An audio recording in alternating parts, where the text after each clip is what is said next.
Na minuto makalipas ang alas 4 ng umaga. DZRH, magandang umaga Pilipinas sa DZRH Radio, DZRH TV at DZRH Online. Kasama si Kuya Angelo Palmones. Magandang umaga Pilipinas. Ay, good morning ho, good morning. Araw na ho tayo ngayon ng Lunes, pero pista opisyal ho, December 30, 2024, Rizal Day. Kaya okay lang kahit hindi gumising ng maaga. At gigisingin naman namin kayo sa mga maiinit na balita dito sa Magandang Umaga Pilipinas. Sa pangalan ho ni Kuya Angelo Palmones, inyong makakasama hanggang alas 6 ng umaga. Ito si Yuel Reyes.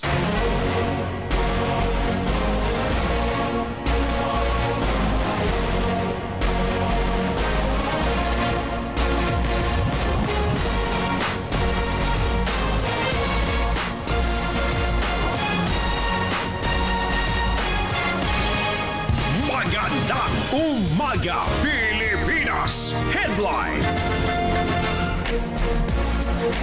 Sa ulo ng ating mga balita, bilang ng nasawi sa plane crash sa eroplano ng South Korea umakyat na sa 179. 2025 national budget lalagdaan ngayon ni PBBM.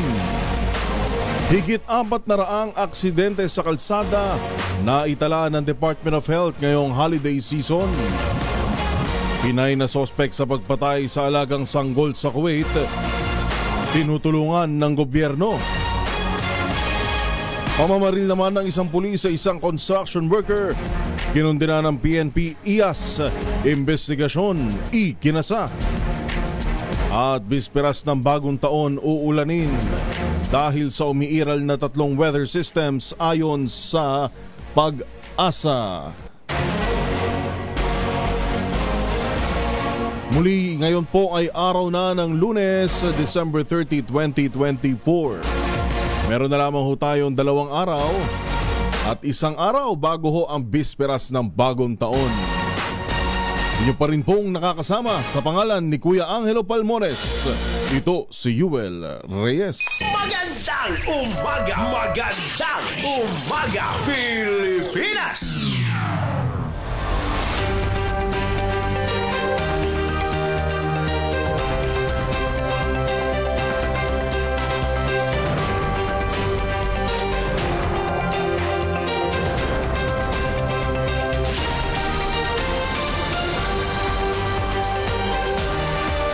Pilipinas, una sa ating mga balita.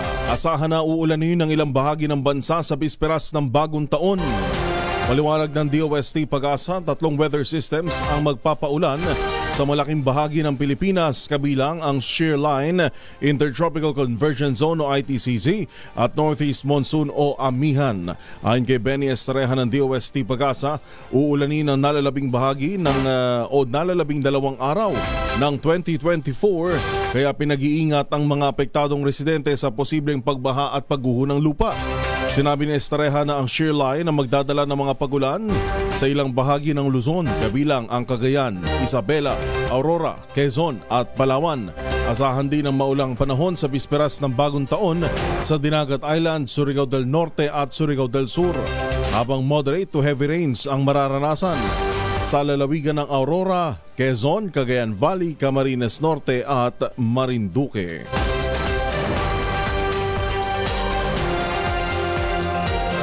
Samantala, umabot na sa 179 ang nasawi mula sa kabuang 100 at 81 sakay ng bumagsak na Jeju Air Flight 7C2216 sa Muan International Airport. Sa inisyal na ulat, nangyari ang aksidente habang nagsasagawa ng emergency landing ang eroplano galing Bangkok. Isa sa tinitingnan dahilan ng aksidente ay dahil sa pagbangga ng eroplano o yun hong tinatawag na bird strike na sinabayan pa ng masamang kalagayan ng panahon. 2 pa lamang ang napaulat na nakaligtas na pawang mga flight attendants na nagpapagaling sa ospital, habang 65 naman sa mga nasawi ang natukoy na ang pagkakakilanlan.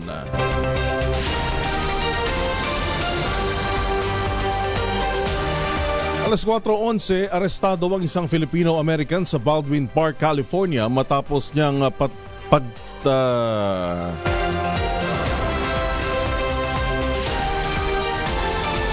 take 2. Arestado ang isang Filipino-American sa Baldwin Park, California matapos niyang patayin ang tatlo niyang kaanak na Pinoy.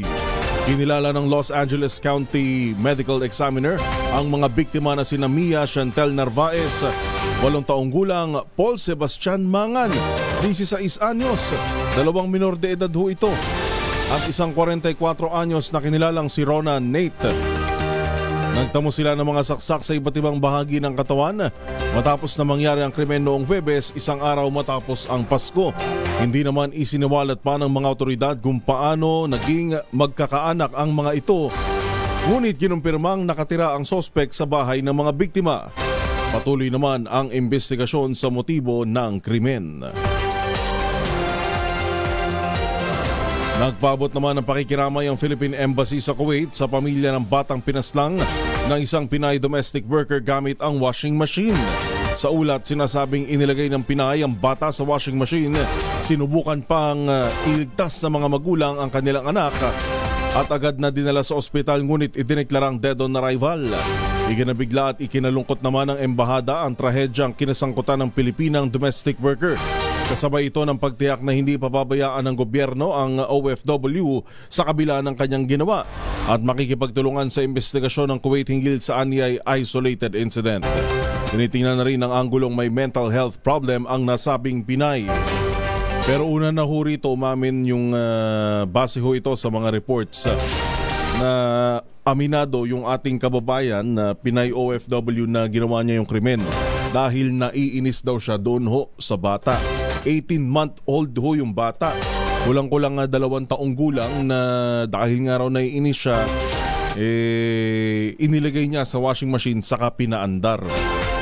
Yun nga lang ho yung bata, idineklarang dead on arrival at umamin. Umamin daw po base sa reports yung Pinay OFW. Samantala, alas 4:14 na ho ng umaga, nakabalik na sa Pilipinas ang 13 Pilipina na naging surrogate mother at nakakulong sa Cambodia dahil sa kasong human trafficking. Ito yung matapos mabigyan ng royal pardon ng 13 Pinay at nakalaya. Sa pahayag ng Department of Foreign Affairs o DFA, patunay ang matagal at mabuting ugnayan ng Pilipinas at Cambodia ang nasabing hakbang. Nagpapakita rin nila ito ng matatag na commitment ng dalawang bansa na labanan ang human trafficking at iba pang transnational crimes. Una nang pinaalala ng DFA sa mga Pilipino na bawal ang surrogacy sa Cambodia at pwedeng makulong ng 2 hanggang 20 taon ang sinumang lalabag. Sa iba pang mga balita, lalagdaan na ngayong araw ni Pangulong Bongbong Marcos ang panukalang 6.352 trilyong pisong national budget para sa 2025. Ayon kay Presidential Communications Secretary Cesar Chavez, kasabay ng selebrasyon ng Rizal Day, kasado na ang signing ceremony mamayang alas 9:30 ng umaga sa Malacanang. Ito'y matapos ipagpaliban ang paglagda sa national budget dahil sa lumutang ng mga issue kagaya ng umano'y insertions na walang kaukulang dokumentasyon at agam-agam sa tinapyas na budget sa maraming ahensya. Tiniyak ni Executive Secretary Lucas Bersamin na masusing nireview ng Pangulo ang budget at tiniyak na naaayon ito sa konstitusyon.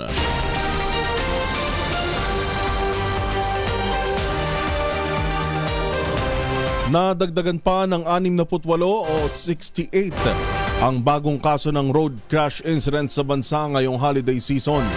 Dahil dito, sinabi ng Department of Health na umakyat na sa 418 ang naitalang mga aksidente sa lansangan simula December 22 hanggang kahapon alas 6 ng umaga. Ito ay mas mataas ng 38% kumpara sa bilang na naitala sa katulad na panahon noong 2023. Sa kabuang 418 road accidents, 271 dito ay kinasasangkutan ng mga motorsiklo, 70 ay kinasasangkutan naman ng mga laseng na driver, at 356 ang hindi gumamit ng safety accessories nang maganap ang aksidente. Dahil dito muling nagpaalala ang DOH sa publiko na ugaliing magsuot ng helmet at seatbelt kung sasakay ng motorsiklo o anumang uri ng sasakyan. Payo pa ng DOH sa mga driver, sundin ng speed limits at road signs at tiyaking may sapat na tulog bago magmaneho.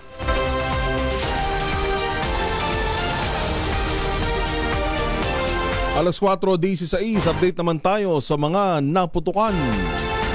Nakapagtala na ang Department of Health o DOH ng 100 at 42 biktima ng paputok o mga fireworks-related injuries. Ang bilang ay mula December 22 hanggang 29 matapos na iulat ng ahensya ang 17 bagong kaso kahapon. Ayon sa DOH, mas mataas na ang naturang bilang ng 35% kumpara sa 105 total cases na kanilang naitala noong nakalipas na taon. Mula sa nabanggit na bilang, 127 sa mga ito ay lalaki, 15 naman ay babae, 115 sa mga kaso ay nasa edad 19 anyos pababa. 73% naman sa mga ito o katumbas ng 104 na kaso ay nasugatan dahil sa mga iligal na paputok gaya ng Big Boga, 5-star at Piccolo. Muli naman na nagpaalala ang DOH sa publiko na iwasan ang paggamit ng paputok at mas makabubuting gumamit na lang ng alternatibong pampaingay sa pagsalubong sa bagong taon gaya ng torotot o malalakas na musika.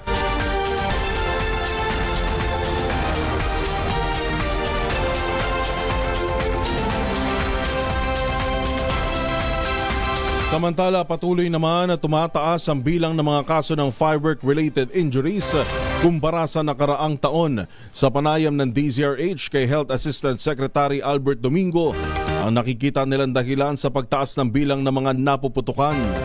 Ayon sa opisyal, malaking sanhi nito ang nagiging talamak ngayon na bentahan ng mga paputok online sa halip na sa aktwal na tindahan. Gayon din, nakadaragdag pa niya ang paglilipan na ring video tutorials ng paggawa ng homemade na mga illegal na paputok gaya ng boga. Yes, ang napansin namin dito, mga ilang araw na namin na pag-uusapan parang ano bang bago sa taong ito, bakit biglang tumaas?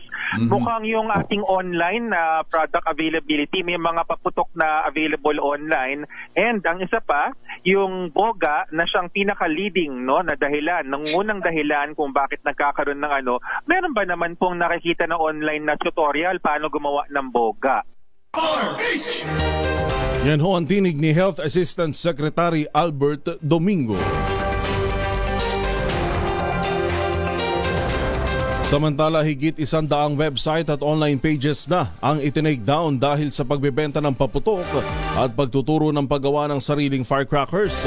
Sa panayam ng DZRH, sinabi ni PNP Anti-Cybercrime Group spokesperson Lieutenant Wallen Arancillo na mula sa 238 na account sa Facebook at TikTok na kanila hong hiniling na mabura. Ibig sabihin yun yung natuklasan ng mga illegal, 115 dito ang na-take down. Gayunman, inaalam pa rin nila kung sino ang may-ari ng nasabing accounts at pinag-aaralan din kung sino ang maaring ikaso laban sa kanila. Iniimbestigahan natin na mga nagpo-post ng mga tutorial na ito na video, and also po nagpo-post na nagbebenta. And ang ginagawa po sa ngayon ng PNP ACG ay nagre-request po tayo ng takedown ng mga sites na ito. And tinitignan pa po natin kung anong violation nila sa pag-post para naman po magawa natin yung tamang measures doon or sampahan sila ng tamang kaso. And yun lang po ang ginagawa is nagre-request po kami for takedown ng mga sites na ito, and inaalam na rin po namin kung sino yung mga owner ng accounts na ito through cyber warrants. Ang tinig ni PNP Anti-Cybercrime Group spokesperson Lieutenant Wallen Arancillo. Samantala, paalala pa nito sa publiko na bawal ibenta online ang lahat ng uri ng paputok, maging ang mga tinukoy na legal. Ang pinapayagan lang anya mag-post ng produkto sa social media ay ang mga may lehitimong physical store, pero dapat ang customer ang pipick up ng kanilang order at hindi ipade-deliver.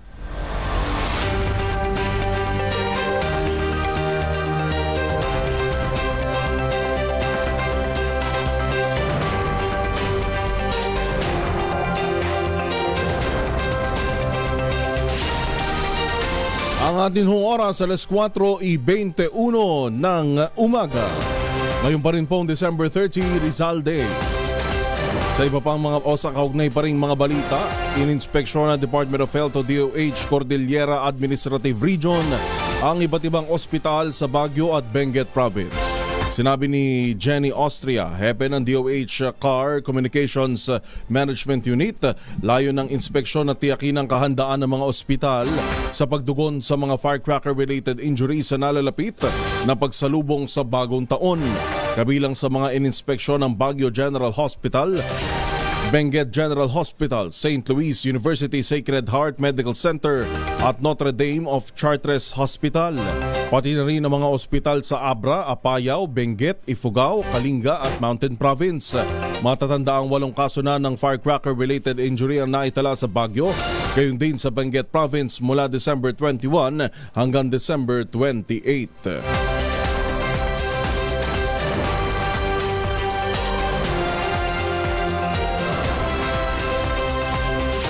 Oras natin alas 4:22 ng umaga. Babalik tayo sa marami pang mga balita at reports buhat naman sa probinsya. Ito pa rin hong nakakasama sa pangalan ni Kuya Angelo Palmones. Ito po si Yuel Reyes. Bagong balita, bagong impormasyon. Kasama si Kuya Angelo Palmones. Magandang umaga, Pilipinas!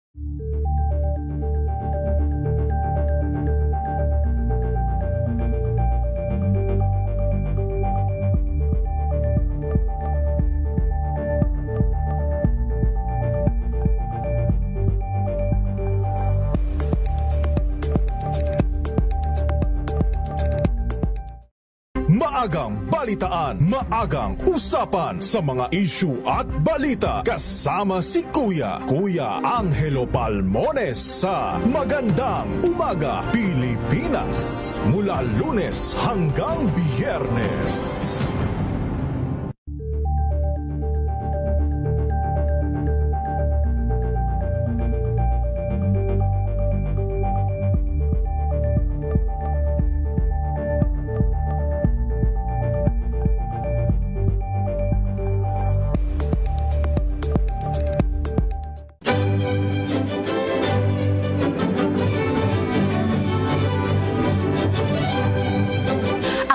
Si Lisa Macuja Elizalde na nag-aanyaya sa inyong samahan kami muli sa pagbabalik ng Art to Art alas 3:30 ng hapon dito sa DZRH Radio at DZRH News Television.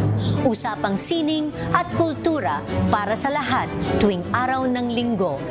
Huwag kaligtaan. Sa nalalapit na eleksyon 2025, ang tanong ng publiko, ano ang plano? Hatid ang usapang preparasyon para sa eleksyon. Abangan sa darating na linggo alas 12 ng tanghali. Samahan niyo kaming bantayan ang mga kaganapan bago ang halalan. DZRH and the Manila Times Town Hall preview of the 2025 elections. Tambalang Anthony Taberna at Jerry Baha ang gigising sa inyong umaga dahil lalatay ang humahagupit na diskusyon at komentaryo Lunes hanggang Biyernes sa 2x2.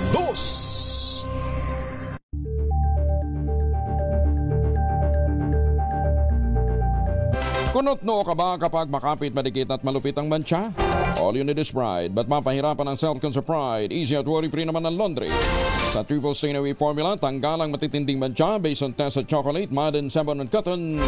Gawa po ito ng ACS. Bagong balita, bagong impormasyon. Kasama si Kuyang Angelo Palmones. Magandang umaga, Pilipinas!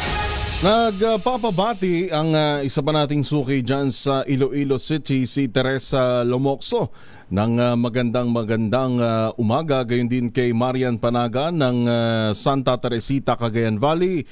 At binabati ang kanyang apo na si Nexia at Jason Panaga. Ayan, maraming salamat daw at Happy New Year. Sa iba pa ho ninyo mga pagbati, bigyan daan natin yan ngayong araw na ito. Minsan-minsan lang tong holiday at 2 araw na nga lamang sasalubungin na natin ang bagong taon, ang taong 2025. Maaari ho kayong magpadala ng mensahe sa aming text line. Nandyan ang 0919-282-6485. Muli, 0919-282-6485. Maaari din po kayong magpadala ng mensahe sa pamamagitan ng aming DZRH News Facebook page. Mag-comment lang ho kayo, hindi message, direct message. Comment ho sa ating live stream sa Magandang Umaga Pilipinas at sa live stream din natin sa YouTube na DZRH News Television. Hanapin nyo lamang ho yung DZRH TV 4K live stream. Magandang Umaga, Pilipinas!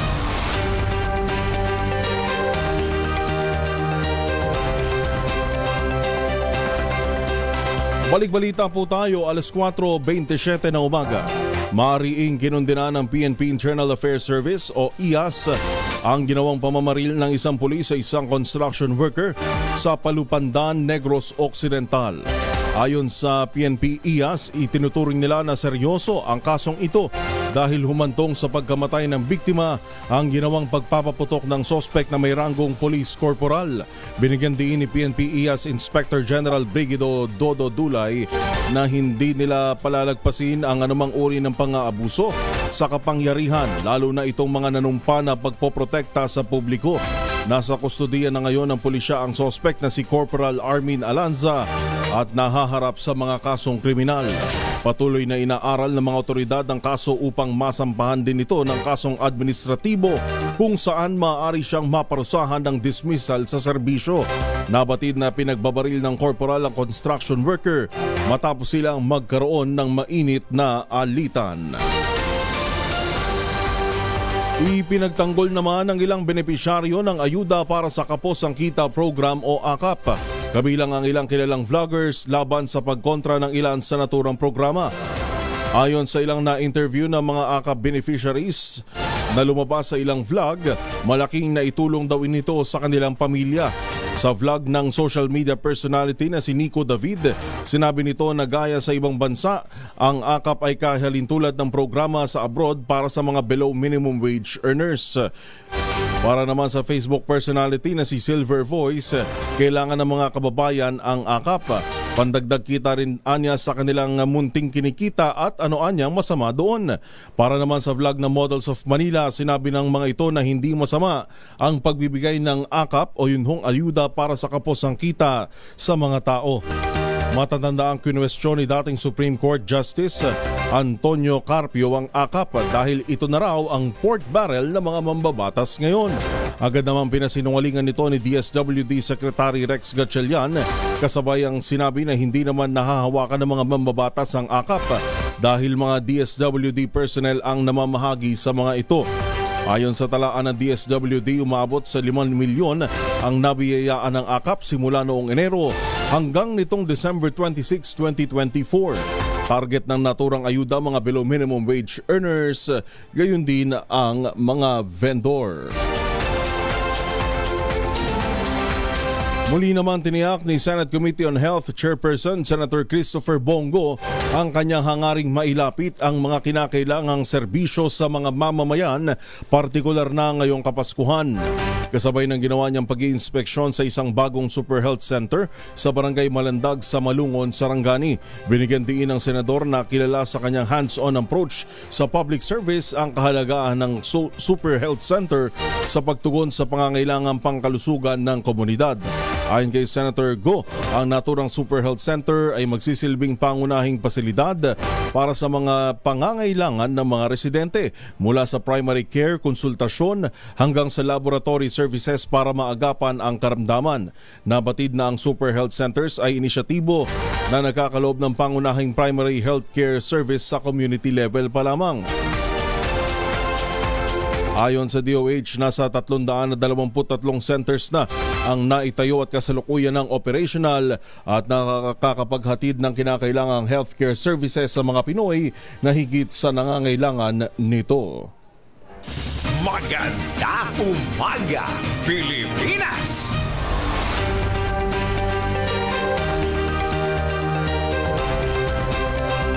Dako naman ho tayo sa ating mga balita mula sa probinsya. Ating mga provincial correspondents mula Luzon, Visayas at Mindanao kasama mga sister stations ng MBC DZRH sa radyo natin station sa Taksyon Radyo natin station. Unahin na natin ang balita mula sa Pangasinan. Pagbabantay sa Lingayen Baywalk pinaigting ng Pangasinan PNP. Detalye mula kay RH38 Freddy Fajardo. Freddy. Bilang bahagi ng pinaigting na kampanya laban sa kriminalidad ng Pangasinan Police Provincial Office, pinalakas din ang presensya ng pulisya sa Lingayen Baywalk. Patuloy na nagsasagawa ng foot at motorcycle patrol ang kawani ng pulisya sa lugar upang paalalahanan din ang mga naliligo sa dagat na huwag pupunta sa malalalim na bahagi ng karagatan upang maiwasan ang pagkalunod, at sa gabi naman ay upang masiguro ang seguridad ng publiko. Magugunit ang nung disperas ng Pasko, isang minor de edad na dalagitang ginahasa sa madilim na bahagi ng Baywalk sa Lingayen kung saan isinakay ng suspect sa kanyang motorsiklo ang biktima at sinabing ihahatid sa kanila, subalit dinala ito sa madilim na bahagi ng Baywalk at doon pinagsamantalahan. Nananawagan si Pangasinan Provincial Director Colonel Rolifer Kapokyan sa mga mamamayan na makipagtulungan sa mga otoridad at agarang i-report sa kanilang himpilan ng anumang kahinahindalang aktibidad para sa mabilis na aksyon. Ito si Freddy Fajardo, Aristartit, nag-uulat para sa DZRH, una sa Pilipinas, una sa Pilipino. Maraming salamat, Freddy Fajardo. Sa iba pang mga balita, nanawagan si Senadora Amy Marcos sa mga opisyal ng gobyerno at mamamayan na pairalin ang bayanihan sa pagpasok ng bagong taon. Idiniin ng presidential sister na ang pagkakaisa ang magbubuklod sa sambayan ng Pilipino sa gitna ng mga hamon at ito ang tunay na lakas ng bayan. Mahalaga rin anya makita ng publiko na nagkakaisa ang mga opisyal ng pamahalaan dahil ito ang nagsisilbing pundasyon ng maayos at epektibong pamamahala para sa kapakanan ng mayorya. Sinabi pa ni Senator Amy na pinalalakas ng bayanihan o pagkakaisa ang integridad ng serbisyo publiko at nagbibigay ng inspirasyon at kumpiyansa sa mga mamamayan. Sa kabila ng ingay sa politika, pinayuhan niya mga Pilipino na huwag paghinaan ng loob at sama-samang umasa na sa pagpapalit ng taon ay magkakaroon ng iisang layunin, maglingkod at lahat ng government official para sa ikabubuti ng bawat Pinoy at hindi ng iilan lamang. Una na umapila ang Senator Amy sa mga kapwa mababatas na atupagin ang mga tunay na problema ni Juan de la Cruz, mula sa mahal na bilihin hanggang sa pagpapalakas ng depensa sa gitna ng isinusulong na impeachment laban kay VP Sara Duterte. Mismong si Pangulong Marcos ang nagsabing aksaya lamang sa oras ang pagpapatalsik sa vice-presidente, kaya hinikayat niya ang Kongresong huwag maghain ng impeachment complaint. Alas 4:35 na ho ng umaga, higit kalahating milyong pisong halaga ng marijuana winasak ng mga otoridad sa lalawigan ng Benguet. RH41, Lakay Romy Gonzales. Lakay Romy. Winasak ng mga operatiba ng Benguet PNP ang nadiskubre na lang higit sa kalahating milyong pisong halaga ng tanim na marijuana sa ikinasang anti-drug operation sa lalawigan ng Benguet. Sa Kibungan, 3 marijuana plantation sites na tinamnan ng 1,800 piraso ng fully grown marijuana plants na nagkakalagaan ng 360,000 pesos ang nadiskubre na pinagsanib na operatiba ng Kibungan Municipal Police Station, Provincial Drug Enforcement at Intelligence Units ng Benguet PNP, Regional Intelligence Division at PDEA sa Sitio Lepting, Barangay Takadang, Kibungan, Benguet. Samantalang sa Kapangan, Benguet, 780 piraso ng fully grown marijuana plants na nagkakalaga ng 156,000 pesos ang natuklasan ng pinagsanib na operatiba ng Benguet PNP, Cordillera PNP at PDEA sa Sitio Pagubo at Sitio Copias, Barangay Gadang, Kapangan, Benguet. Lahat ng mga nasamsam na kontrabando ay sinunog sa mismong lugar ng operasyon. Walang nahuling marijuana cultivator sa naturang anti-drug operation. Ito si Aris 41, Romy Gonzalez para sa DZRH. Una sa Pilipinas, una sa Pilipino. Maraming salamat, Lakay Romy Gonzalez. Alas 4:36, babalik pa tayo sa ilan pang mga balita. Sa pangalan pa rin ho ni Kuya Angelo Palmones, ito si Yuel Reyes. Magandang umaga, Pilipinas!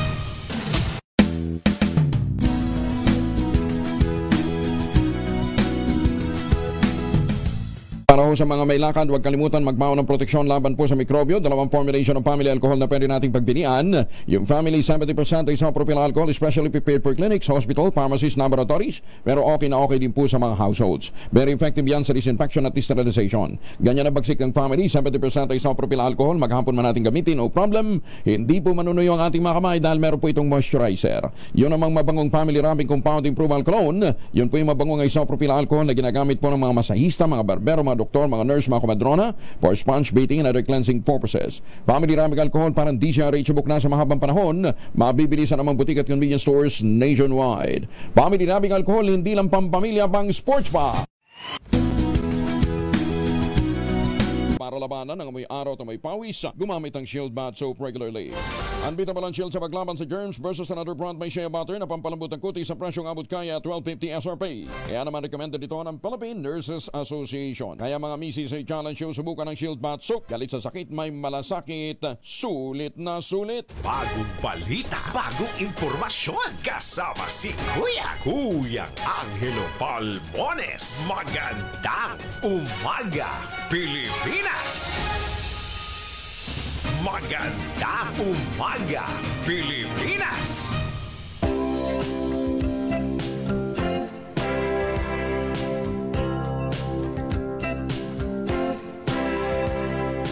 Baby, when I met you, there was peace unknown. I set out to get you with a fine-tooth comb. I was soft inside. There was something going on. Yun, no? Happy New Year! Meron na lang tayong isang araw, 19 na oras at 19 na minuto to be exact. O kasi wala naman ng tulugan simula bukas, ano? Bukas ang bisperas ng bagong taon, pero meron pa tayong 2 araw bago ho ang 2025. Kamusta ho kayo? Kamusta ang inyong naging taon? No, alam nyo, hindi lahat tayo pare-parehas ng mga pinagdaraanan. Marami sa atin ang dumaan sa matinding pagsubok, sa matinding problema. At meron namang ika nga kinlaim nila na kanila ang taong ito. Na nagkatotoo naman. At batiin muna natin ang good morning si Jose Elmer Ramirez ng Calamba, Laguna, Rowena Laguardia ng Baler, Aurora, gayon din kay Reynaldo Simbulan. Sabi nga, kung hindi raw binawasan ang budget ng DepEd, PhilHealth at AFP modernization at ibinigay sa AKAP ay hindi masama. Pero ang masama raw yung mga priority projects pa ang binawasan. Ay, nako, talaga nga naman. Pero yun ho ang abangan ho natin mamaya. Bukod ho sa Rizal Day ho ngayon na wala pa palang message si PBBM ngayong Rizal Day. Pero nauna nang nagpadala kagabi si VP Sara Duterte ng kanyang Rizal Day message. At isa pa sa inaantabayanan ho natin ngayong araw ay yun hong lalagdaan officially ni Pangulong Bongbong Marcos Jr. ang 2025 General Appropriations Bill. At tingnan natin kung ano yung mga probisyon na i-veto. Una na hong sinabda, kung matatandaan ho ninyo, December 20. Yan ho yung original date bago magpasko na pipirmahan dapat ni PBBM. Yun hong national budget. Pero yun nga ho, dahil nga ho sa napakadaming katakot-takot na kinalabasan ng 2025 General Appropriations Bill na yan, katakot-takot na insertions, katakot-takot na adjustments, iniurong ho ngayong araw, December 30, 2024. Tingnan natin kung i-veto ba yung maraming provision sa budget, partikular na yun hong ibabalik ba yun hong itinapyas na budget ng Department of Education. Ngayon din ho yung napakarami pa hong issue tungkol ho dyan. Happy New Year gayon din sa ating suki na araw-araw nakatutok sa Magandang Umaga Pilipinas. Binabati ng Happy New Year si Kuya Angelo Palmones. Ngayon din ang ating listeners, Miss Evan Lang dyan po sa Las Vegas. Ngayon din kay Sheroke ng Caloocan City, Maridel Furukawa. Happy New Year po, Loida Sacramento, Jerry Hart Dasig ng Zambales, Reynaldo Quiñones. Maraming salamat ho sa inyong patuloy ho na pagtangkilik sa Magandang Umaga Pilipinas. Sarawe na kumpleto niya ang pakikinig sa DZRH Magandang Umaga Pilipinas. Kay Denila Herman ng Santa Maria, Bulacan, good morning. Gayon din kay Revelito Magallones ng Victoria, Tarlac. Binabati naman ni Morena Sobrepeña ang kanyang mag-ama na si Alex at dalawang anak na si Andrian at Zion na nakikinig sa atin sa Novaliches.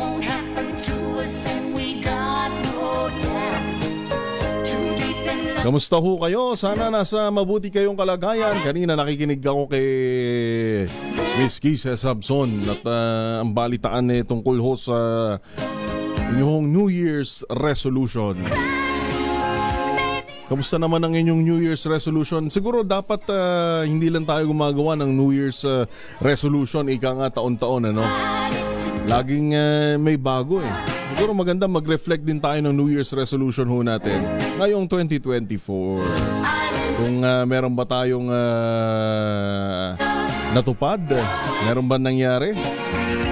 Hindi ho kasi dapat ipinauubaya sa swerte yung mga ganyang bagay. Kilos-kilos din ho tayo. Kilos-kilos upang dumating ang swerte sa ating buhay. Yan ho ang totoong swerte. Pag nagsipag, hindi kapag iniasa sa iba yung swerte mo sa buhay. Padala ho kayo na mensahe sa amin sa ating 0919-282-6485. Ito lamang ho ating text line 0919-282-6485. Of course, binabantayan pa rin ho natin yun hong latest count ng DOH tungkol ho sa bentahan o yun hong mga napuputukan ng mga illegal na paputok. At sa huling count nga ho ng DOH o ng Department of Health, merong 142 kaso, 142 cases ho ito. Parami ho ng parami. Parami na ng parami. Pero kung mapapansin nyo, pagka may mga araw na may araw na nagdaan na maulan yung panahon, pero hindi gaanong nadagdagan yung bilang ng mga naputukan. So nakakatulong talaga pag maulan. Last year ko di ako nagkakamali, naging maulan din yung panahon. Kaya hindi gaano karami yung mga nagpaputok noong mismong bisperas ng bagong taon. 142 ho ito, 17 yung kaso na nadagdag kahapon. At kung ikukumpara ho noong 2023, mas mataas ito sa naitalang 105 cases noong December 29, 2023. Ibig sabihin, 35% na ho talagang patuloy ang pagtaas ng mga bilang ng mga napuputukan. Diyan pala sa Meron tayong napanood na video, nagva-viral ito online, na lasing daw yung lalaki at hinawak pa yung paputok na whistle bomb. Yun nga lang, sa kasamaang palad naputulan ng daliri. Eto ho yun, dagdag na ho ito sa mga kasong ito, 142. At ang nakababahala ho dyan, pinakamarami ho sa mga kasong ito ay nasa edad 19 years old pababa. Yun hong mga gumagamit ng illegal na paputok. Pinakamarami sa mga napuputukan dun ho sa 142 mga minor de edad. Habang 27 lang, yun hong parang 1/4 dun ho sa kabuang bilang nasa edad 20 anyos pababa. At karamihan ay mga lalaki. Huwag na ho tayo magpaputok, lalo ho ngayon doble na ang presyo dyan sa Bukawi, sa Bulacan ng paputok. Mas maganda pa mga pailaw o di kaya naman kung merong stereo. Meron tayong mga Bluetooth speaker, yan na lang gamitin natin. Huwag nang kung ano-ano pang mga paputok. At tumawid tayo ng taong 2025 ng buo ang ating katawan. Walang nabawaso sa atin. Ay nako.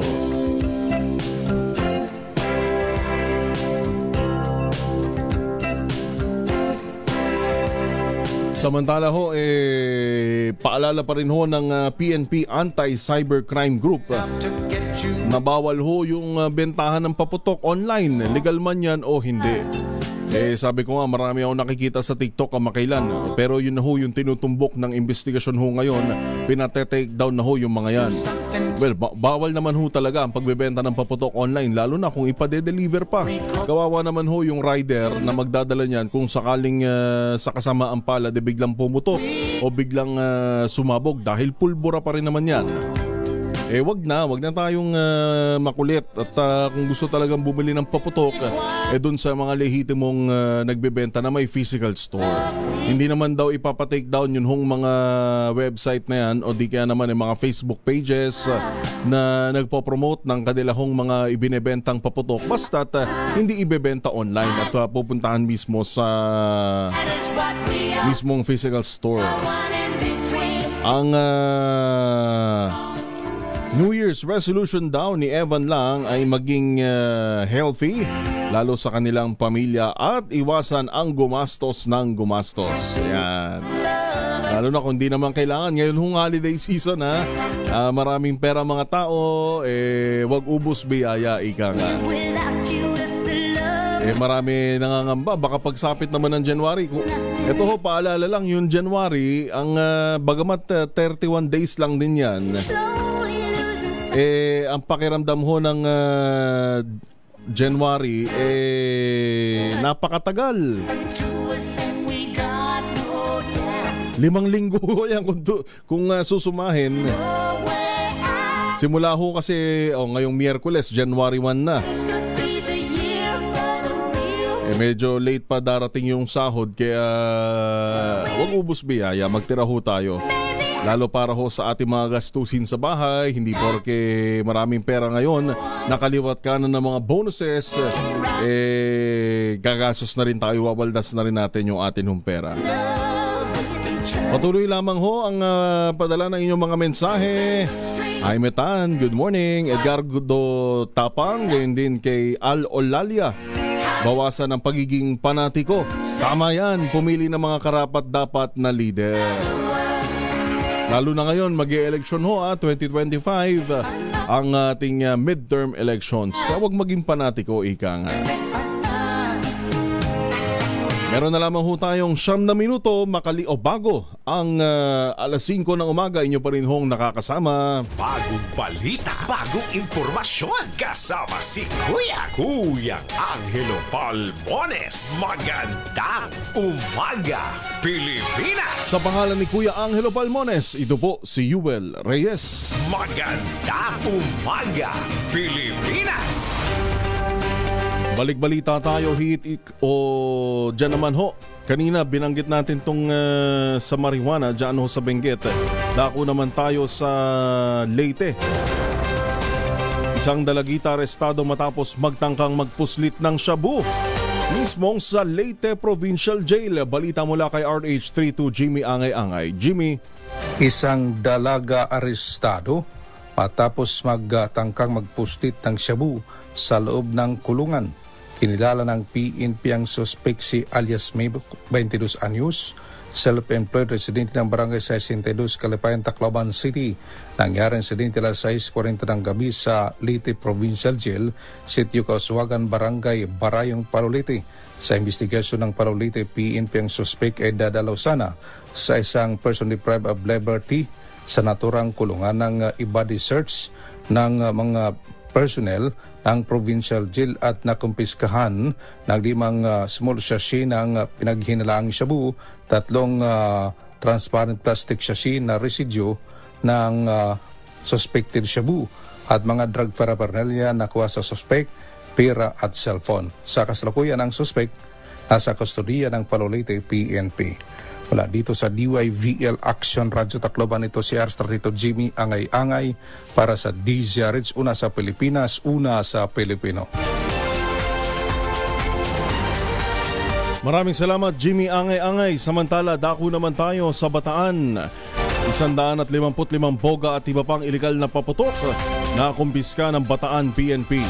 RH37 Danny Kumilang sa detalye. Danny. Sa pamumuno ni Police Colonel Permertria, Bataan Provincial Director, ang lahat ng Municipal Police Station sa Bataan ay inatasan at nagsagawa ng mga operasyon laban sa mga illegal na paputok at pyrotechnic device sa buong lalawigan na nagresulta ito sa pagkakakumpiska ng 155 boga, 10 kahon ng Pacquiao, Ultramaa, Piccolo, 80 piraso ng Whistling Moon, Small Quitis, 10 boxes ng luces at 2 large size na Judas Belt na tinatayang may kabuang halaga ito sa 21,400 pesos. Ang operasyon ng PNP sa Bataan na kumpiskahin ang lahat ng ipinagbabawal na paputok ay upang maging ligtas ang lahat ng mamamayan sa paggamit ng mapanganib na iba't ibang uri ng pyrotechnic at paputok sa pagdiriwang ng pagpasok ng bagong taon 2025. Danny Kumilang, RH37 DZRH, una sa Pilipinas, una sa Pilipino. Maraming salamat, Danny Kumilang. Samantala, balik tayo dito sa Metro Manila. Yun daw pong ika-50 Metro Manila Film Festival o MMFF itinuturing na matagumpay ng Metropolitan Manila Development Authority o MMDA. Balita mula kay RH29, man from Manila, Boy Gonzales. Kuya Boy, good morning. Good morning, Yuel. Itinuturing ng MMDA na matagumpay ang idinaos na ika-50 taong Metro 50th Metro Manila Film Festival. Ayon kay MMDA Chairman and current MMF Overall Chairman, Attorney Don Artes, naging tampok ang kasahalagahan ng MMFF sa pagpapalakas ng pelikulang Pilipino. Binati rin ni Artes ang mga nanalo nagwagi sa gabi ng parangal, kabilang na ang pelikulang Topak na binidahan ni main actor Juan Carlos Arjo Atayde, kung saan nasungkit din nito ang Best Float, gayon din ang Fernando Po Jr.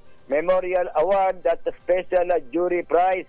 Pinasalamatan naman ni Atayde ang MMDA at binati rin nito ang lahat ng lumahok sa ika-50 Metro Manila Film Festival. Itinuturing din ay Atayde na malaking reunion ng mga artista ang gabi ng parangal. Ito si Boy Gonzales para sa DZRH, una sa Pilipinas, una sa Pilipino. Maraming salamat, Boy Gonzales. Samantala, kaugnay niya, sinunod na natin to. Yun daw hong pagkakapanalo ni na Dennis Trillo bilang Best Actor sa 50th MMFF deserve. Sino nagsabi niyan? Balita mula kay Tita Morley Alinio. Tita Morley. Gising ng showbiz, rampa na Pilipinas. Hindi si Vic Soto, Piolo Pascual, Arjo Atayde o maging si Aga Mulak. Sa totoo lang, tama daw ang naging desisyon, bongga maayos, na mas karapat dapat talagang manalo si Dennis Trillo para sa pagka-Best Actor para sa pelikulang Green Bones. Higit na nabigyan diin at kulay ang role ng isang bilanggong nakakulong ng walang kasalanan ni Dennis. Hindi matatawaran ang husay ni Dennis na lalo pang pinatingkad ang galing sa suportang ibinigay sa kanya ni Ruru Madrid na nanalo rin bilang Best Supporting Actor para sa pelikulang Green Bones. At dahil humakot ng awards, ay nako, nadagdagan ang mga sinihan ng Green Bones habang ang Himala, Topak at iba pang movies nga at binawasan na ng sinihan. Ang the breadwinner is nitong si Vice Ganda at ang Green Bones so far ang nananatiling malakas sa Metro Manila Film Festival. Ako po ang inyong RH47, Morley Alinyo para sa DZRH, una sa Pilipinas, una sa Pilipino. Babu. Bagong balita, bagong impormasyon. Kasama si Kuya Angelo Palmones. Magandang umaga, Pilipinas! Maraming salamat, Tito Morley Alinyo. Maraming isyong lumulutang dyan sa 50th MMFF nung weekend na ibinalita natin sa RH Balita noong Sabado. Pero ano pa man yan, sabi nga, deserve naman yan ng mga nananalo. At ang sa atin, sa mga nanonood, patuloy nating suportahan yun hong mga dekalibre, mga kalidad na pelikulang Pilipino. Magandang umaga, Pilipinas! 1 minuto na lang ho, alas 5 na ng umaga. Tuloy ang pagbangon, tuloy ang paghilom. Ngayong Kapaskuhan hanggang sa darating na 2025, kaagapay mo ang kauna-unahang himpilan ng radyo. DZRH. Una sa Pilipinas, una sa Pilipino.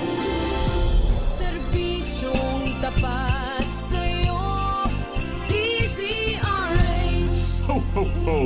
Miyembro ng KBP, kapisanan ng mga broadcaster ng Pilipinas. 4:59 ng umaga. DZRH, magandang umaga Pilipinas sa DZRH Radio, DZRH TV at DZRH Online. Kasama si Kuya Angelo Palmones. Magandang umaga Pilipinas.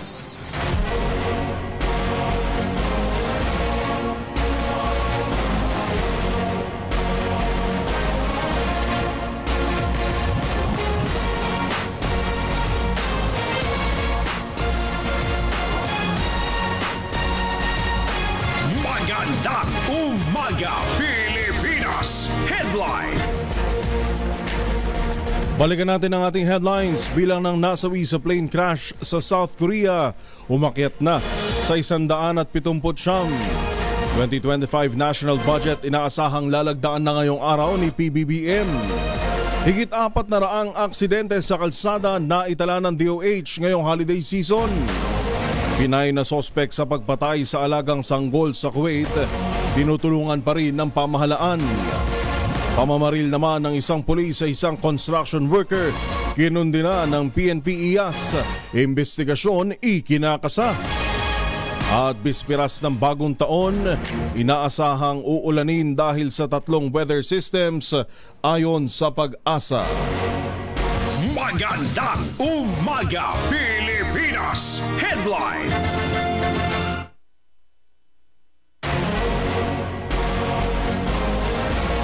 Yan po muli ang ating headlines ngayong araw ng Lunes, December 30, 2024. Rizal Day po ngayon, pista opisyal.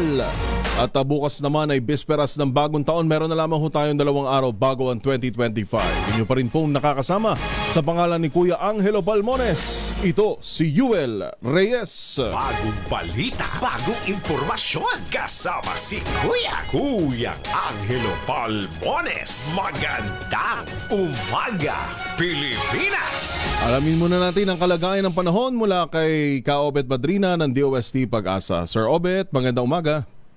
Magandang umaga, Sir Yuel. Magandang umaga sa lahat ng mga tagapakinig natin. Ang shear line ay magdadala pa rin ng maulap na kalangitan na may mga pag-ulan sa bahagi ng Cagayan, Isabela, Aurora, Quezon, Rizal, Laguna, Oriental Mindoro, Marinduque, sa Bicol Region.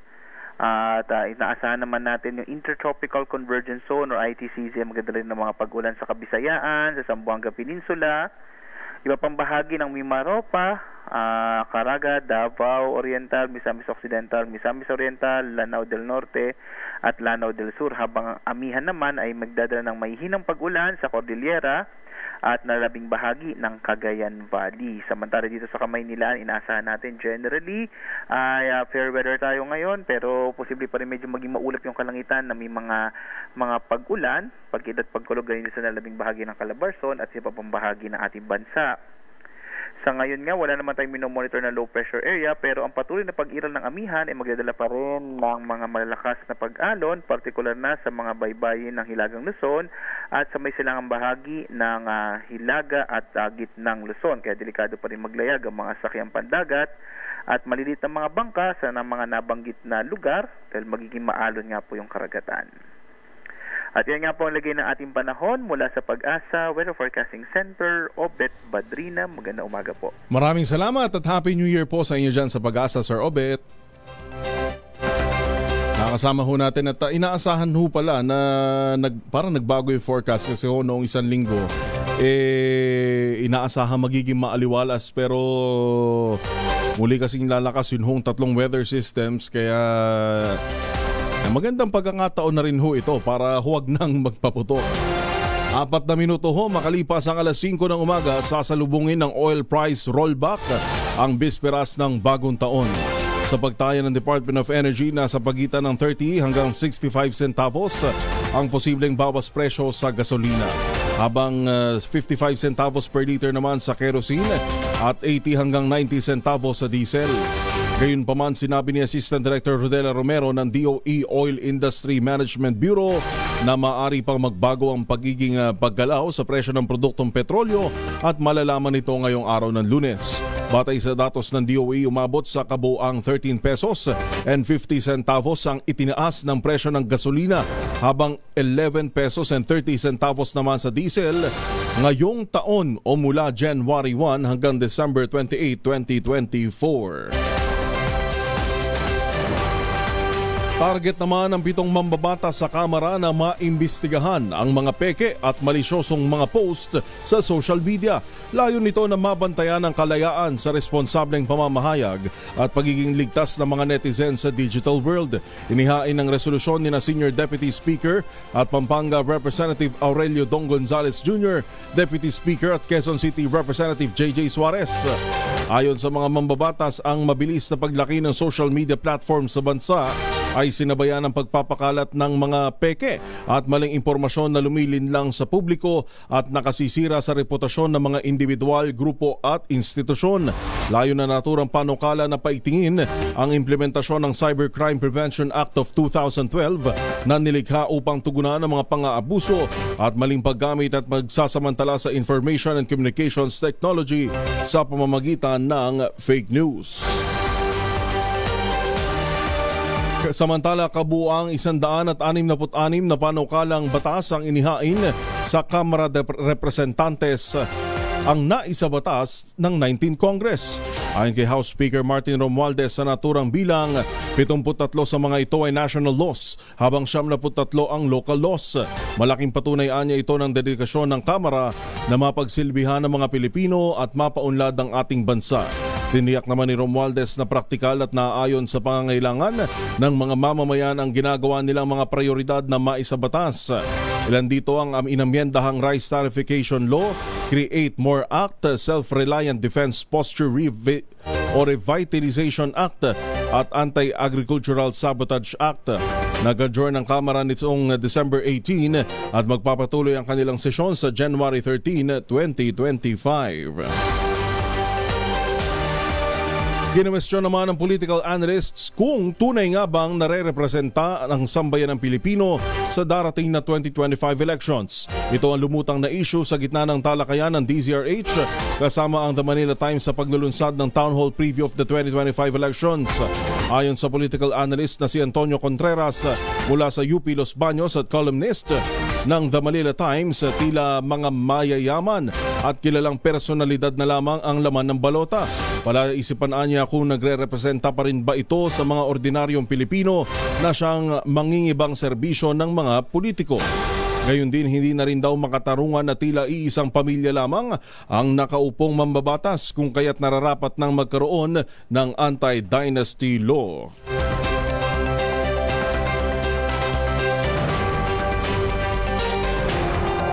Samantala, diskwalipikado sa muling pagtakbo bilang gobernador ng Albay para sa 2025 midterm elections si dating Albay Governor Noel Rosal. Sa 17 pahinang resolusyon ng Commission on Elections, dahil ito sa paglabag ni Rosal sa Local Government Code noon pang 2022. Ito'y matapos mapatunayan ng Office of the Ombudsman na guilty si Rosal sa kasong grave misconduct at oppression, pati na rin sa conduct prejudicial to the best interest of the service. Samantala, umapela naman ang senatorial aspirant na si Attorney Jimmy Bondoc sa mga artista na kaliskisan o kilatising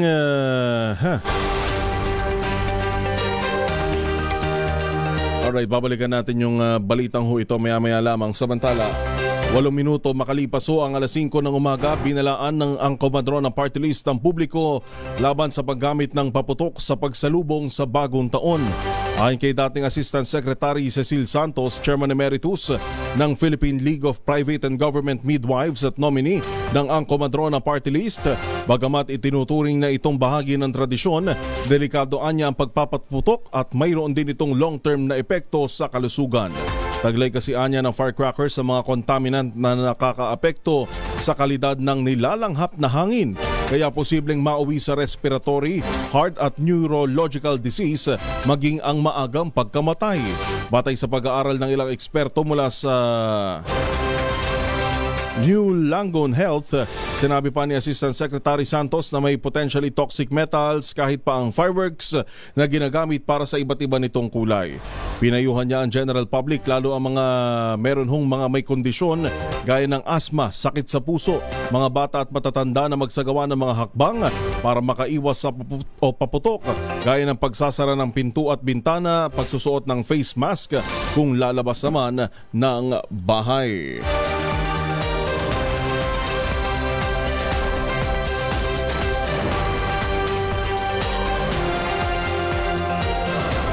Samantala, umapela ang senatorial aspirant na si Attorney Jimmy Bondoc sa mga artista na kilalanin munang maigi ang mga kandidato bago mag-endorso para sa 2025 midterm elections. Binigyan diin ng abogado at musikero ang kahalagahan na mabusisi ang track record ng kumakandidato upang malaman ang kanilang kwalifikasyon, kabilang ang sapat na kakayahan, karanasan at kaalaman. Marami na kasi anya siyang nakikitang artista ang nag-iendorso ng ilang kandidato pero walang kamalay-malay na terorista at drug lord pala mga ito. Ayon pa kay Attorney Bondoc, importanteng alamin kung ang intensyon ba ng isang kandidato ay tunay na makabubuti sa sambayan ng Pilipino at hindi lamang para sa pansarili nilang interes. Kailangan din anyang tiyakin ng artista na tugma ang reputasyon, moralidad at prinsipyo ng kanilang ine-endorso sa pambansang interes upang mapigilang maluklok sa pwesto ang mga manloloko at may nakatagong masamang layunin.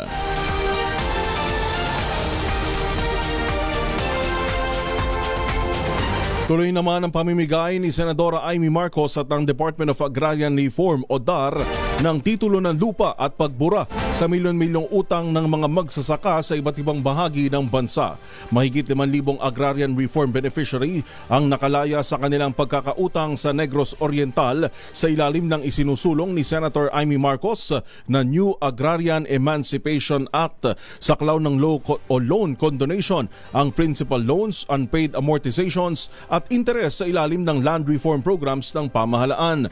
Ayon kay Senator Amy, mahigit 6,000 certificates of condonation with release of mortgage o COCROM ang ipinamahagi sa mga benepisyaryo mula Hulyo. Sakop ang mahigit 7,600 hektarya ng lupang sakahan. Naniniwala si Senator Amy Marcos na gaganahan ang mga magbubukid at mahihikayat ang mga kabataang pasukin ang pagsasaka dahil sa nasabing programa ng administrasyon. Si Senator Amy ay kilalang kampyon ng mga magsasaka dahil sa kanyang inisyatiba at pagsuporta para sa pagsulong ng sektor ng agrikultura at ng bawat magbubukid.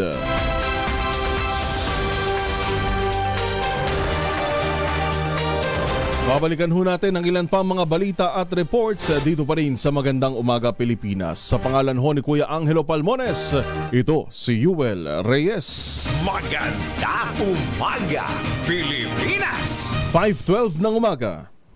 Nalubong ng bird strike yung eroplano.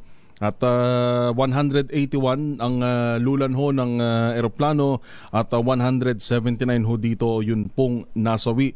Meron ditong nilabas na report yung The Global Filipino Magazine at kanilang isa ho itong magazine na online magazine na nakabase sa Dubai at kinumpile ho nila yun hong mga aviation mga trahedya sa aviation industry ngayong December 2024 na nag-dominate daw ho ngayong buwan. Una na nga dyan, ito hong katatapos lang na napakarami ho. Kita nyo naman sa video na nagkaroon ng problema sa landing gear. Kaya parang lumiyab yung ilalim ng eroplano. Boeing 737 ho yan. Nagpaabot na ng pakikiramay.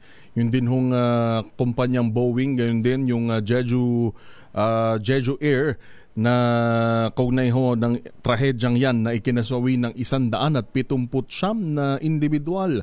Grabe ho ito. Pero hindi lang ho yan, yung unang pagkakataon na nagkaroon ho ng insidente sa industriya ho ng aviation. Dito din palang December 29 may nangyari diyan naman sa United Arab Emirates. Yun pong Rock Light Aircraft na bumagsak naman sa karagatan. Diyan ho ito sa UAE na ikinamatay ng piloto nito at co-pilot na hanggang sa ngayon po ongoing pa rin yung investigasyon. Samantala, dyan naman sa Canada, nito ring December 28, nagkaroon din ho ng landing gear failure sa dyan ho sa Canada. Yun pong Philippine Airlines flight sa Halifax ho ito. At nagresulta rin sa minor injuries sa mga pasahero. Meron tayong 3 lang na binabanggit ngayon pero hindi pa yan. Nasundan pa ho yan noong naman December 25 sa Kazakhstan. Yun naman hong Azerbaijan Airlines Flight 8243 na nag-crash habang nag-emergency landing dyan sa Aktau na resulta naman ho ng pagkakasawi ng 38 individual na lulan ho. Lahat ho sila ay 67 pasahero. Gayon din ho itong December 22 panlima. Diyan naman na nangyari sa Brazil yung Gramado Piper PA-42 crash na bumangga sa mga structures dyan ho sa Gramado na ikinasawi ng 10 katao. Na lula na ho, kabuang 17 people on ground ho ito. Itong report na ito ay mula sa Global Filipino Magazine na nakabase ho sa Dubai na kung susumahin ho natin, napakarami ho na aviation incidents ang naitala ngayong December 2024. Nako, pagka aviation talaga, pagsasakyan talagang unlike sa ikaw ba tol, ilang beses ka nang mas gusto mo bang sumakay ng eroplano kaysa sa barko? O barko pa rin? Wala pa experience. Pero kung ako sasakay, parang mas gusto ko pa rin eroplano kaysa barko. Sabi ko ako sasakay ako ng barko dahil takot ako sa tubig na malalim. Magdadalawang life jacket ako. Pero hindi, mas delikado nga naman talaga yung eroplano pag sasakay ka dahil walang katiyakan yung ano dyan . Pero just to say, laging paalala, wag tayong maniniwala dun sa mga nagsasabing yung mga nagkakaroon ng ng mga pangitain kuno na may mangyayaring ganto, na may mangyayaring crash, hindi ho dyan nakasalalay ho ang ating buhay. Sabi parang pareha naman na yung risk pag nagbabarko ka o kaya na may eroplano. Pero yun nga sinasabi ko kanina, wag natin ibase dyan yung ating destination. Kumbaga, doon sa mga nagsasabi na may mangyayaring ganito, ito yung pangitain ni ganito, ni ganyan, iba pa rin ang nagagawa ng panalangin. Magandang umaga, Pilipinas! Alas 5:24 sa iba pa nating mga balita. Handa naman ang National Food Authority na maglabas ng karagdagang supply ng bigas sakaling kailanganin ngayong holiday season. Ito ang inihayag ng ahensya sa gitna ng pangamba sa supply ng pagkain sa harap ng mga nagbabadyang pagbaha at sakuna, kabilang na ang pagputok ng Bulkang Kanlaon. Ayon kay NFA Administrator Larry Lacson, bagaman holiday season, mananatiling bukas ang kanilang mga opisina para rumisponde sa pangangailangan ng ating mga kababayan. Activated na rin daw ang kanilang operation centers, pati na ang emergency hotlines upang mas mapabilis ang koordinasyon sa relief institutions. Ngayong 2024, matagumpay na naabot ng NFA ang kanilang target na 95% na buffer stocks at 5.6 million bags ng bigas.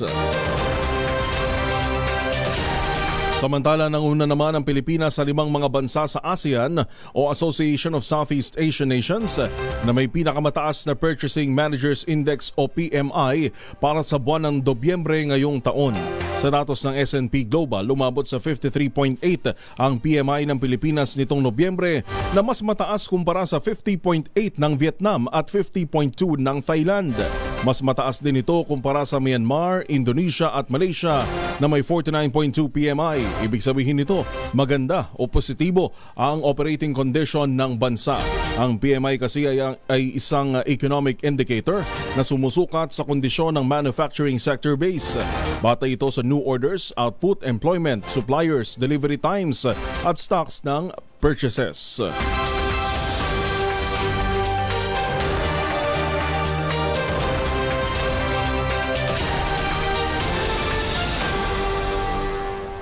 Samantala, sa iba pa nating mga balita, kabuang 166 na panukalang inihain sa Kamara de Representantes ang naisabatas ng 19th Congress. Ayon kay House Speaker Martin Romualdez, sa naturang bilang, 73 sa mga ito ay national laws habang 93 ang local laws. Malaking patunay niya ito ng dedikasyon ng Kamara na mapagsilbihan ang mga Pilipino at mapaunlad ang ating bansa. Tiniyak ni Romualdez na praktikal at naaayon sa pangangailangan ng mga mamamayan ang ginawa nilang mga prioridad na maisabatas. Ilan dito ang inamyendahang Rice Tarification Law, Create More Act, Self-Reliant Defense Posture, Revitalization Act, Anti-Financial Account Scamming Act at ang Anti-Agricultural Sabotage Act. Nag-adjourn ang Kamara nitong December 18 at magpapatuloy ang kanilang sesyon sa January 13, 2025. Samantala, tiniyak naman ni National Security Advisor Eduardo Anyo na magpapalakas sa depensa at kakayahan ng Pilipinas ang planong pagbili ng missile system ng bansa. Ito ang tiniyak ni Anyo sa gitna ng pangamba na magiging mitya ito ng sigalot at banta sa rehiyon. Paliwanag ni Anyo, pawang espekulasyon lamang ang mga haka-haka at layon lamang na pagbili ng missile na mapahusay ang kakayahang maipagtanggol ng bansa ang sarili nito.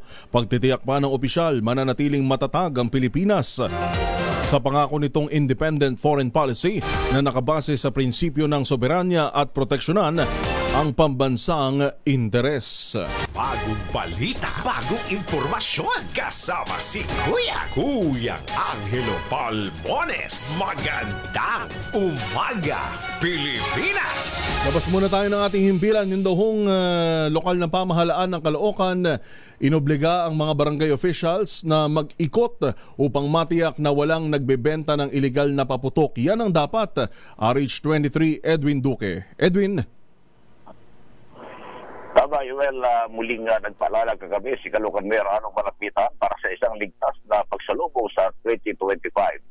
Sa kanyang direktiba sa mga opisyal at mga tanod sa barangay, kailangan na niya mag-ikot sa kanilang mga nasaskupan upang matiyak na walang gumagamit ang mga pinagbabawal na paputok katulad ng El Diablo, Judas, Belt, Whistle Bomb, baby rocket at iba pang mga kahalintulad na mga paputuka.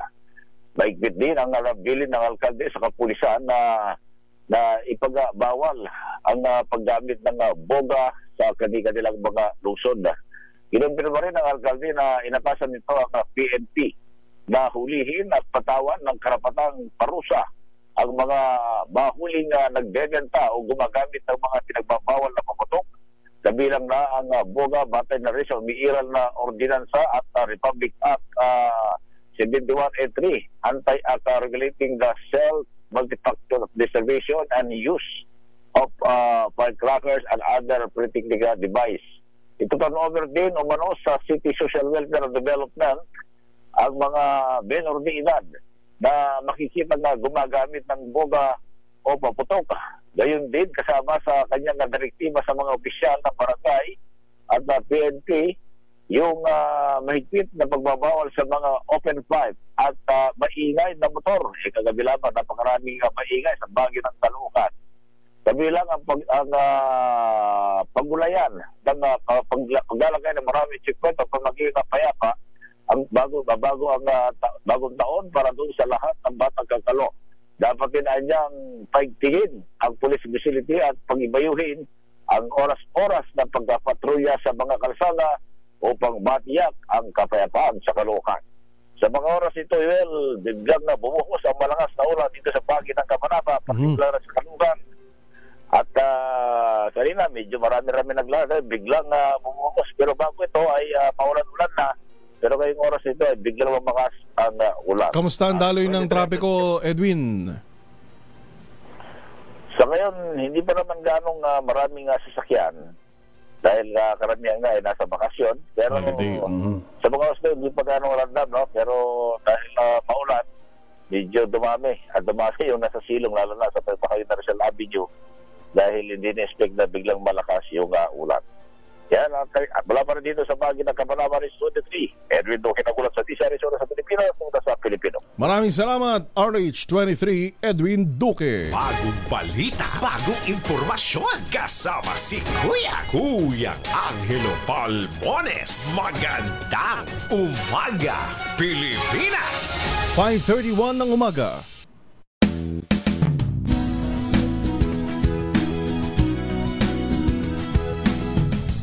Para ho sa mga may lakad, huwag kalimutan magbaon ng proteksyon laban po sa mikrobyo. Dalawang formulation ng family alcohol na pwede nating pagbinian. Yung family 70% isopropyl alcohol, especially prepared for clinics, hospital, pharmacies, laboratories. Pero okay na okay din po sa mga households. Very effective yan sa disinfection at sterilization. Ganyan na bagsik ng family 70% isopropyl alcohol. Maghapon man natin gamitin, no problem. Hindi po manunuyo ang ating mga kamay dahil meron po itong moisturizer. Yun namang mabangong family rubbing compound improval cologne. Yun po yung mabangong isopropyl alcohol na ginagamit po ng mga masahista, mga barbero, mga doktor, mga nurse, mga komadrona for sponge bathing and other cleansing purposes. Family rubbing alcohol parang di siya reachable na sa mahabang panahon. Mabibili sa namang butik at convenience stores nationwide. Aga Pilipinas! Meron ho tayong kapapasok lang na balita. Galing ho ito sa Estados Unidos sa Amerika. Yun pong ika-39 na US President, dating US President na si Jimmy Carter ay pumanaw sa edad na 100. 100 years old. Ito pa lang si dating US President Jimmy Carter na pumanaw ho ngayong araw. At siya ang isa ring Nobel Peace Prize winner at oldest living US President of all time. Ang ating itong pakikinamay sa dating pamilya ni dating US President Jimmy Carter. Magandang umaga, Pilipinas! Samantala, alamin muna natin ang sitwasyon sa mga terminal ng bus sa Quezon City. Meron pa nga bang mga humahabol at fully booked pa rin ba? May pag-asa pa rin ba mga chance passengers? RH5, Val Gonzales. Val, good morning. Ay, good morning, Yuel. Nakikita mo, ako'y nandito ngayon. Nagla-live dito sa ilalim ng Kamuning Tamyas flyover. Dito sa aking likuran. Ito yung Ceres bus. At itong Jamliner. Itong Ceres bus sa Yuel. Ito yung isa dun sa may pinakamalayong biyahe ng ruta. Biyahe o ruta ng bus na sa hilera ng mga terminal ng bus dito sa kabanang EDSA, dito sa Tamyas, Kamuning at maging dito sa Cubao, Quezon City. Kung makikita mo, Yuel, itong isa sa sasakyan nitong Ceres bus na ito, patungo ng Rojas. Rojas ito sa may Visayas. Rojas sa Capiz. Habang dun sa kabila naman, itong Jamliner, ito yung patungo ng Batangas Pier, ito yung patungo ng iba't ibang mga lugar yan sa Laguna, Batangas at ilan pang mga lugar yan sa southern part ng Luzon. Yung kaya kami nandito dahil medyo kailangan pa raw ipaalam Yuel yung paglalive natin dun sa loob ko. Kung tatandaan mo, Yuel, etong Ceres bus, yung kanilang terminal dito sa may bahagi ng Cubao. Kasi ito yung nandito sa may Kamyas sa EDSA. Yung kanilang punong tanggapan dito. Pero isineparate kasi nila yung biyahe ng Iloilo. Yung biyahe ng Iloilo na nandun sa may kanto ng Annapolis at New York Street, dito rin dyan sa may bahagi ng Cubao. Malapit-lapit lamang dito, ilang daang metro ang layo mula rito sa ating kinaroroonan. Kung matatandaan mo, Yuel, ito yung Ceres bus na silog yung sinapit bago magpasko dahil doon sa pagkabalam ng kanilang mga bus doon sa tatlong mga pier, tatlong mga pantalan dyan sa Visayas region at maging dyan sa Batangas at dyan sa bahagi ng Occidental Rojas, dyan sa Mindoro. Yun yung mga natatraffic. Kaya bago magpasko, yung ating mga kababayan na gumamit o dumaan dito sa sumakay, dito sa Ceres bus, ay dilubyo yung inabot. Pero yun yung binantayan mo, Val, na marami sa ating mga kababayan, yung na-stranded nung araw na yun. Correct, oo. Yun ay understandable naman. Hindi kasalanan ng bus company, kundi yung volume na rin ng mga sasakyan na sinamahan nung walang humpay na mga pag-ulan na nagpabaha doon sa mga daanan nung mga bus na galing doon sa tatlong mga pantalan dyan sa Batangas Pier, Rojas sa Mindoro at maging sa Katiklan na port. Yun yung dahilan, nagtagal doon yung mga bus, kaya na-delay yung pagdating nung inaabangan nila nung anti-bisperas ng Pasko o nung 23 ng ngayong buwan ng Disyembre. Kaya nabalam. Pero ngayon, ang mga pasahero ay nandito sa loob at napakaraming mga bagahe. Ito na talaga yung huling pag-uwi para sa holiday na ito ng ating mga kababayan na uuwi doon sa pinakamalalayong lugar, ruta ng bus, particular na itong Ceres bus. Yan sa bahagi ng Iloilo, yan sa bahagi ng Batangas, Quezon, Laguna at iba pang mga lugar yan sa bahagi ng Visayas at maging dito sa Southern Luzon. Maayos naman yung kalagayan ng mga pasahero na inaantay na lamang yung ilan dun sa mga bus. Yung kanilang mga bus, ito, isa, alis ito, Rojas. Ang biyahe nito, Yuel, nasa 18 oras. 18 oras yan. Yung patungo ng Iloilo, 18 oras ang pinaka-minimum. Sakto na para sa bisperas ng Pasko, Pasko ng bagong taon na bukas, Val. Tama-tama. Bago pa naman magbagong taon, pwede pa silang mag-media noche. Aabutan pa nila. Nakita ko pa kanina, Yuel, merong isang empleyado, tinapos pa raw niya yung kanilang Christmas party. Alam mo ba kung ano yung kanyang iuwi? Ano ang kanyang kaya ba yan? Kung malaki-laki yan, kaya ba yan sa kaya bus? Ang kanyang iuwi, hindi naman kalakihang telebisyon. Kasya din naman kasya din naman sa bus sa Yuel kahit na 55 inches na telebisyon. Gaya ng napanalunan ni sino bang nanalo? Si Giselle Ricafort. Oo. Itong Christmas party natin sa PCRA. Kaya naman dito sa compartment ng mga bus. Pero yung kausap ko kanina, isang empleyado ayaw na magpabanggit ng kanyang pangalan. Ang kanyang iuwi ay yung microwave oven. mabigat-bigat yun. Akala ko TV. Hindi, meron pang isa. Yung, bukod pa. Bukod pa yon.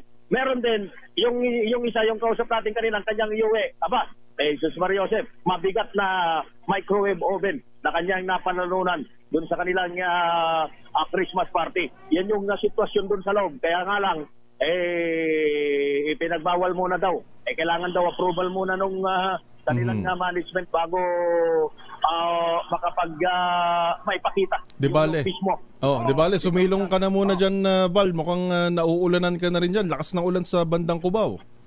Medyo malakas ang ulan. Umuulambon ngayon sa mga oras na ito. Medyo mahina na, ambon-ambon na lang. Pero kanina medyo may kalakasan yung buhos ng ulan. At dito naman sa aking harapan, nandito yung jackliner patungo rin naman ng Laguna. At itong Victory Liner na patungo diyan sa bahagi naman ng Isabela at ilang pang mga lugar diyan sa bahagi ng Cagayan, diyan sa Northern Luzon.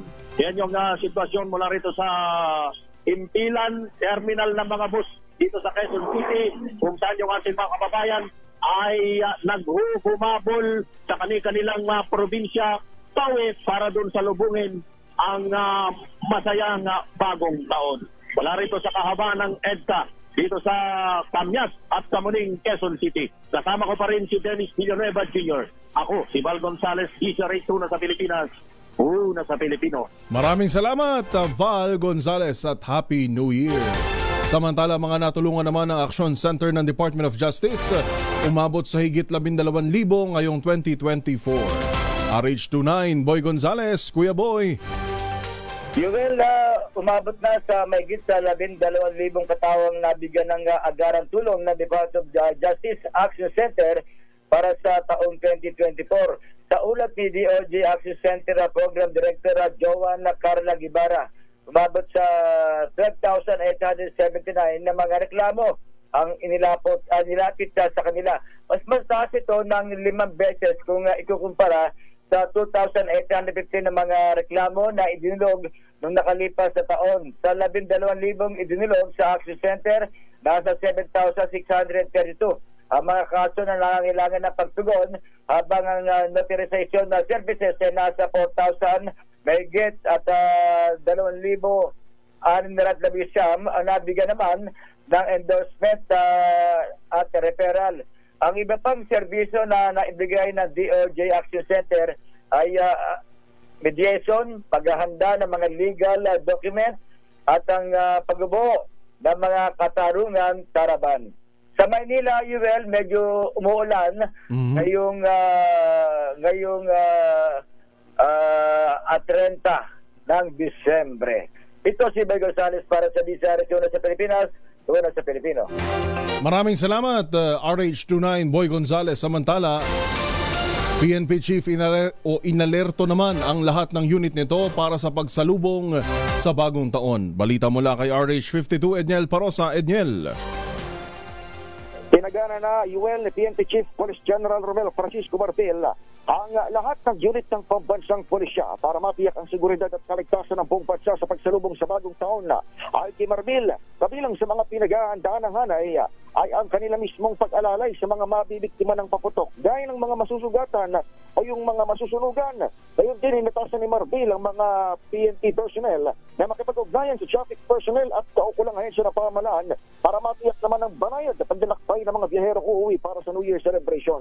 Nauna ng sinabi ni PNP spokesperson, Police Brigadier General Jean Fajardo, humigit kumulang 40,000 tauhan ito ang nakakalat para sa holiday season hanggang sa unang araw ng buwan ng Enero. Nakataas na heightened alert sa buong PNP wala pa noong Disyembre 15. Ito si Edniel Parosa, nag-uulat para sa DZRH. Una sa Pilipinas, una sa Pilipino. Maraming salamat, Edniel Parosa. Babalikan ho natin ang ilan pang mga balita at reports dito pa rin sa Metro Manila. Oras ho natin, 11 minuto bago alas 6 ng umaga. Magandang umaga, Pilipinas! Mga vendor naman ng baboy sa Cartimar Market sa Pasay City, iniinda pa rin ang Pogo ban. Bentahan naman ngayong holidays ba parang ordinaryong araw lang daw? Wawa naman ang ating mga vendor. Balita mula kay RH15 Giselle Ricafort. Giselle, good morning. Good morning, Yuel. Hindi lang yung mga retailer na mga pampaswerteng bilog na prutas ang umiinda ng Pogo Ban, kundi maging yung mga vendor ng baboy dito sa Cartimar Market, lungsod ng Pasay. Sa panayan natin, sinabi ng retailers na parang ordinaryong araw lang daw ang bentahan nila ngayong holiday season. Sobrang tumalaan nila ng demand sa karne ng baboy nitong nagdaang Pasko at ngayong nalalapit naman ang bagong taon. Karamihan daw kasi doon sa kanilang mga suke at mga Pogo worker na pawang mga Chinese national at iba pang foreigner, lalo ngayong ramdam daw nila na walang pambili ang mga Pilipino dahil sa hirap ng buhay. Gayunpaman, 4 na beses na raw sumipa ang presyo ng baboy ngayon lamang Disyembre dahil mataas din daw ang presyuhan ng kanilang suppliers. Mabibili sa 340 pesos ang kada kilo ng laman mula sa 330 pesos, 350 naman ang pata mula sa 280 pesos kada kilo, habang 400 ang liempo mula sa 370 pesos.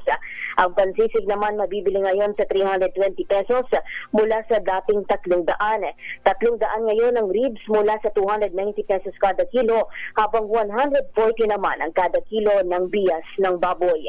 Ito si Giselle Ricaport para sa DZRH, una sa Pilipinas, una sa Pilipino. Maraming salamat, Giselle Ricafort. Sa iba pang mga balita, meron na lamang tayong 6 na minuto bago mag-alas 6 ng umaga. Patay ang isang 39 anyos na lalaki habang tinatayang 50 pamilya ang nawala ng bahay matapos sumiklab ang sunog sa isang residential area sa barangay 118 4th Avenue kahapon ng madaling araw sa Caloocan. Ayon kay Senior Inspector Elizer Leal ng Bureau of Fire Protection, alas 3:15 na madaling araw na magsimula ang sunog sa isang 3-story residential apartment sa naturang lungsod.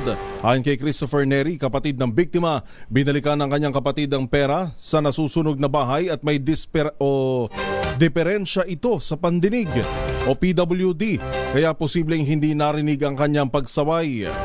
Umabot sa ikalawang alarma ang sunog at naapula makaraan ng 2 oras. Tinatayang nasa 200,000 ang halaga ng pinsala ng sunog. Patuloy pa rin iniimbestigahan ng mga otoridad. Isa namang security ang nasawi matapos barilin ng isang pulis sa loob ng isang bus sa Bansalan, Davao del Sur. Batay sa ulat, nangyari ang pamamaril ng tangkain ng biktima na awatin ng alita ng sospek na pulis at ng kanyang misis. Kinilala ang biktima na si Reynaldo Bigno Jr. habang ang sospek naman ay natukoy na si Police Corporal Alfred Sabas ng General Santos Police. Namagitan si Bigno sa away na mag-asawa dahil sa gulo na naidudulot nito sa bus, pero dahil nakainom pala, hindi ito ikinatuwa ng sospek at biglang bumunot ng baril at pinaputukan ng biktima sa ulo. Napatigil ang bus sa may checkpoint at agad tumakas ang sospek kasama ang kanyang misis. Agad humingi ng tulong ang driver ng bus sa mga pulis na nasa checkpoint, pero pinagbabaril din ito ng sospek. Nasa ospital ngayon ang 2 responding pulis habang nahuli naman ang sospek na kapwa pulis pati ang asawa nito at naharap sa kaukulang kaso. Maganda umaga, Pilipinas! Balitang showbiz sa Vilma Santos at Aga Mulak. Pinuri kahit grabe naman talunan o walang nakuhang award sa gabi ng parangal ng Metro Manila Film Festival. Balita mula kay Tita Gorgie Rula. Tita Gorgie.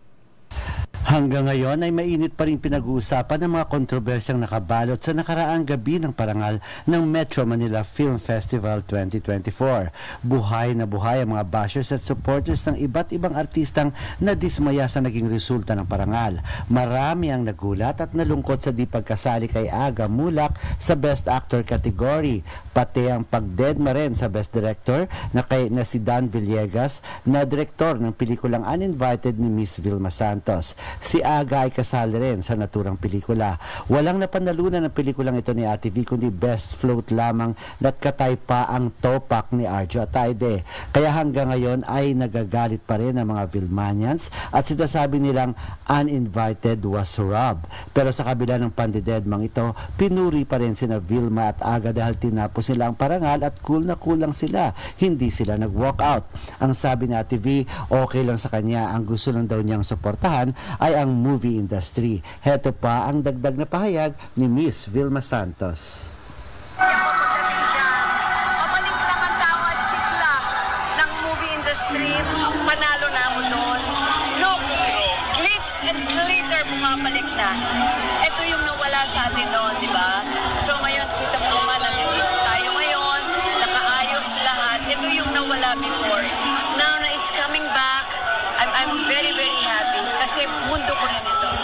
Yan ang pahayag ni Miss Vilma Santos. At hanggang sa ngayon ay pinupuri pa rin siya, at dahil nga kahit natalo ang kanilang pelikula ay binati pa rin niya sa kanyang social media account ang lahat ng mga winners. Gorgie Rula po nag-uulat mula sa Showbiz ng DZRH, una sa Pilipinas, una sa Pilipino.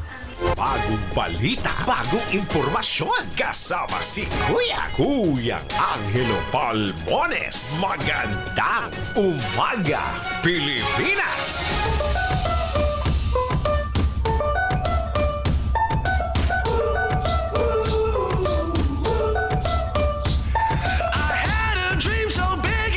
At yan na mga balitang itinampok sa Magandang Umaga Pilipinas ngayong Rizal Day, December 30, 2024. Bago lamang tayo magtapos, batiin muna natin pamasugid nating tagapakinig mula pa raw noong dekada 60. Si Mang Jovencio Boyser ng Blue Cab Taxi na Tubong Bohol, na talaga namang hinintuan pa ang ating reporter na si Val Gonzales dyan sa Cubao, Quezon City. Magandang umaga sa iyo, Mang Jovencio. Ganon din kay Ray Guevara, Elmerita Guane, Socrates Lakdao. Yung tinatanong ni Evan lang kanina, opo, yun yung Korean flight. Korean Airlines, so pero hindi ito yung Korean Airlines Jeju Air Flight, kung di ako nagkakamali. Mario Selenilas, good morning ho, good morning. Bukas magbabatian tayo. Total bisperas naman ho ng bagong taon. At unahin na rin natin ang pagbati ng Happy New Year ho. At maraming salamat sa inyong patuloy na pagsuporta dito ho sa DZRH. Sa pangalan po ni Kuya Angelo Palmones at ang ating nakasama sa DZRH News and Operations Center, gayon din sa iba't ibang pwersa ng DZRH sa Luzon, Visayas at Mindanao. Ito po si Yuel Reyes. Susunod na ang 2x2 at ang ACS Balita. Oras po natin, 6:00 ng umaga.